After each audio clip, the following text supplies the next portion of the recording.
That's what you say when you see your devil down. Oh yeah. That's what you say when you take the devil's crown. Oh yeah. Stay alive, all things will change around. Oh yeah. What? Oh yeah. So here I go, kicking science in 95, I'll be illin'. Parental discretion is advised still. Don't call me nigga, this MC goes for his. Call me God, cause that's what the black talking man about, is. but I know I've been really with this, this is really hard. I'm about to really stick it to the man right now about the so-called hip-hop Illuminati. Woo. The 6 crime families in which that you was just speaking of. And TV advertising and radio. there you go, okay? And we're talking about some of the Luciferian demonic practices or rituals that are taking place in these hip-hop music industry set-offs, such as some of the latest deaths that have been occurring, have all been staged or planned as dealing with rituals, dealing with the Luciferians to keep control over the masses of our people through this hip-hop. Another thing that I know that I'm touching on a very sensitive situation here, because I got a lot of people that don't like this type of truth, especially because it's looking at you right in the mirror, is that these so-called labels, these 6 crime family labels, we have an investigator in-house, and we've been doing what is known as Dun & Bradshaw checks on these so-called 6 crime families in the industry. And what we've come to find out is that many of the monies in which that we're going to buy and support, these same crime families are also the same owners of the prisons.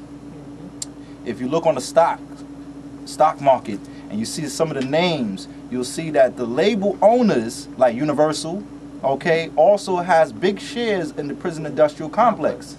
Okay, so when you're a so-called rapper and you're a tough guy, call yourself a tough guy or a tough girl, and you go to these so-called labels to get a contract back into slavery, okay? You know what I'm saying? This is real deal stuff right here. You know what I mean? Oh yeah. A lot of cats, they don't like this type of stuff. What are you talking about? You calling me a slave? Yes, I am calling you a slave.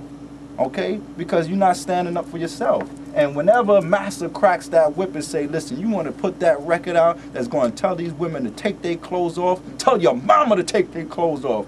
How I could make a record to tell my mother to take her clothes off, but I can't make a record to tell your mama to take her clothes off?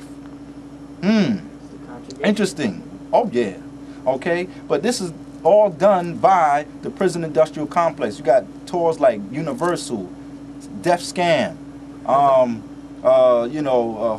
Priority, another Luciferian, entity. And there's a few others, In February, we got a big thing coming up, and we're going to expose some of them. But the main ones that's on my top of the line list is Interscope, okay, run by Jimmy Iovine, okay, the Minister of Satan, Anton LaVey's joint. Check it out on YouTube, okay. Also, you go into Universal, okay, which also controls a major aspect of the music motion pictures, okay, and then you're dealing with the realm of sin. And the Hollywood. Oh yeah. The actual material that the wands were created of. Yes, that's they're casting the spells. Emotion, energy in motion is being broke down to us in the wordplay. It's really about studying the origin of these words, and you realize that it's all connected. But you know what's getting ready to happen though? The sad part to it is that the music industry is on the ropes right now. Yeah.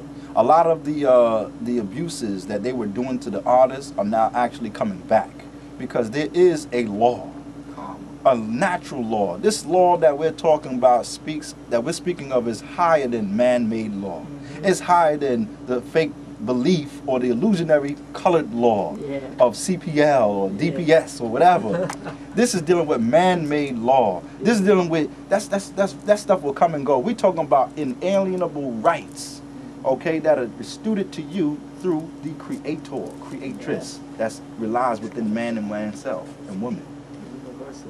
Yeah, you know what I mean? So they got a problem with that. So that's when you see that the industry is now on the ropes. For so long for contracts, they've been now giving you 5 cents for every album that they sold. They selling it for $20 an album. Now they can't get nobody to buy the album. Yeah. Everybody's downloaded. So I think that right now that the industry, you know what I'm saying, they on the ropes. Right now I think that artists need to connect together.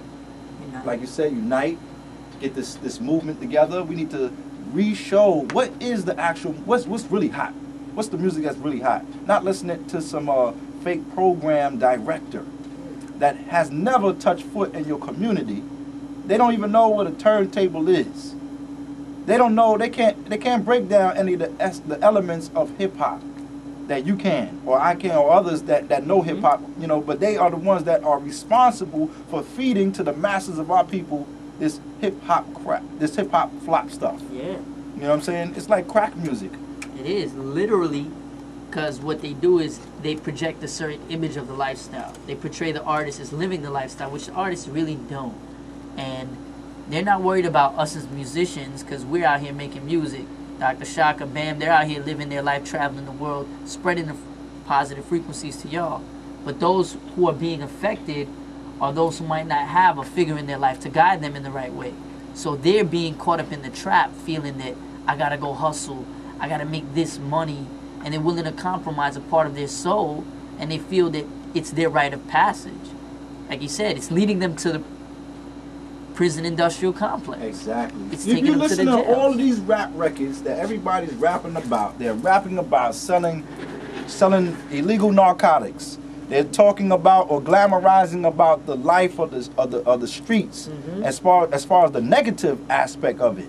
Okay? And now what's really happening, they don't tell you about the reality. You know, for every action there's a reaction, for every cause there's an effect. Okay, so they don't tell you the reality or the after effect of I'm gonna be out there selling crack out in the street. They don't tell you the reality is that I got 25 to life now.